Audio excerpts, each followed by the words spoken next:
салом ба кулли тамошобинони телевизиони Баҳористон ва дӯстдорони барномаҳои ин шабака. Намоиши навбатии аз сомонаи телевизиони Баҳористонро пешкаши шумо мегардонем.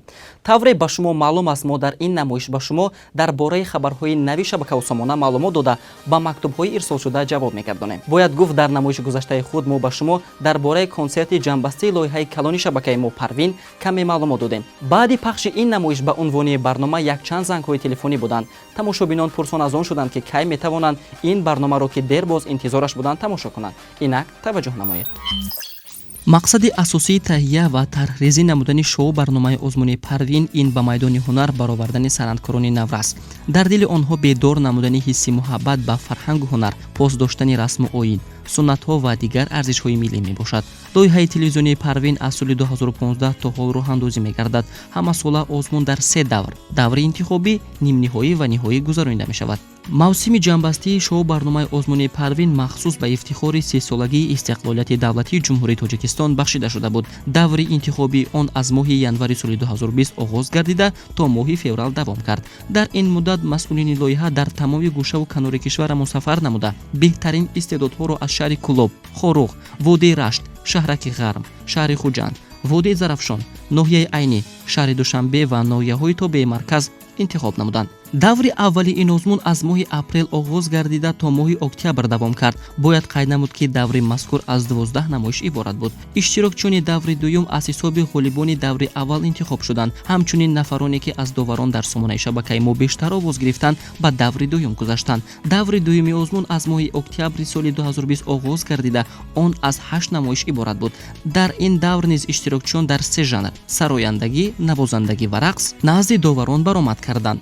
пас аз ин ба даври ниҳоӣ 33 нафар, 13 иштирокчӣ дар жанри вокал, 11 нафар дар маҳорати навозандагӣ ва 9 гулдухтар дар ҳунари рақс роҳ ёфтанд. бояд гуфт, дар ин давр доварон ба ҳар як иштирокчӣ дар алоҳидагӣ баҳогузорӣ намуданд. ҳамин тавр 15 нафар бо гирифтани бештари холҳо ғолиби мавсими имсолаи шоу барномаи озмуни Парвин гардиданд. дар жанри вокал Хайрулло Муродзода, Меҳрангез Тағоева, Муҳаммадҷон Зоиров, Қобилҷон Солиев, Муҳаммадҷон Раҷабов, Басона Одинаева ва Шаҳоб Қурбонов.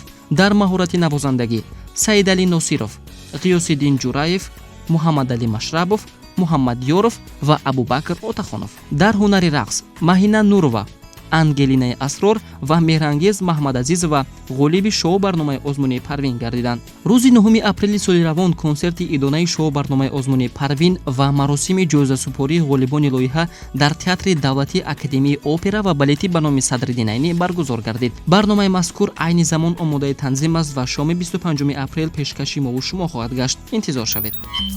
намоишамонро давом медиҳем. аниқтараш ба сомона ворид шуда мактуби ирсолшударо мехонем. салом ба аҳли кормандони шабакаи Баҳористон. ман Диловар аз шаҳри Душанбе мебошам. хоҳарчаи ман ки 4 сола аз филмҳои тасвирӣ бо забони тоҷикӣ тарҷумашударо бо шавқ тамошо мекунад. хусусан филми тасвирии Замбурчаи Майяро. мехостам бори дигар ин филмро пахш намоед. тамошобинони азиз, бояд гуфт, идораи дубляжи шабакаи Баҳористон кӯшиш менамояд то беҳтарин филмҳои тасвирию ҳунариро бо забони тоҷикӣ тарҷума карда пешкаши шумо гардонад. силсила филми тасвирии Замбурча Майя аллакай якчанд маротиба таърихи шабакаи мо пахш гардида буд ва ҳоло бошад филми мазкурро шумо метавонед дар барномаи хоби хуш ки ҳар шом аз рӯзи душанбе то ҷумъа пешкаши мову шумо мегардад тамошо кунед.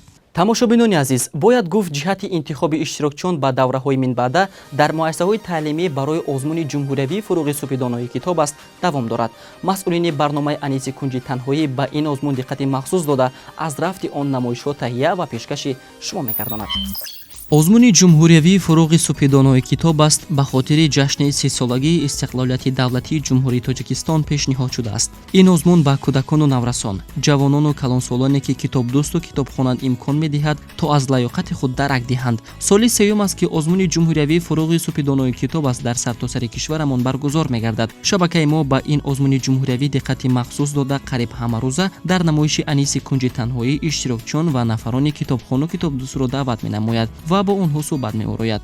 бояд гуфт ҷиҳати интихоби иштирокчиён ба давраҳои минбаъда дар муассисаҳои таълимӣ барои озмуни ҷумҳуриявии фуруғи субҳидонои китоб аст давом дорад. даври аввали озмун дар муассисаҳои таҳсилоти умумии рақами 45 ноҳияи Фирдавсӣ ва гимназияи рақами 2 шаҳри Душанбе аз рӯи низомномаи озмун баргузор гардид ки аз рафти он масъулини барномаи Аниси Кунҷи Танҳоӣ намоиш омода карданд.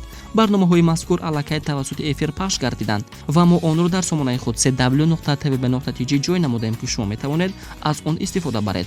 бояд гуфт даври аввали озмун дар дигар ташкилоту муассисаҳои кишвар идома дорад. тамошобинони азиз, барои он нафароне ки мехоҳанд дар озмуни ҷумҳуриявии фуруғи субҳидонои китоб аст иштирок намоянд, дар як гӯшаи сомонаи мо www.tvb.tg низомномаи озмуни ҷумҳуриявии фуруғи субҳидонои китоб аст ҷой шудааст. шумо метавонед ба он ворид шуда аз тартиби баргузории озмун, аз шартҳои иштирок дар озмун, аз талабот ба иштирокчони озмун пурра хонда огоҳ шавед.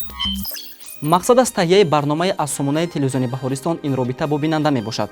бинандагони азиз, шумо имкон доред саволу дархост, пешниҳоду эрод ва ақидаи худро нисбат ба барномаҳои шабакаи Баҳористон тариқи почтаи электронии мо info@tvb.tg ба мо ирсол намоед.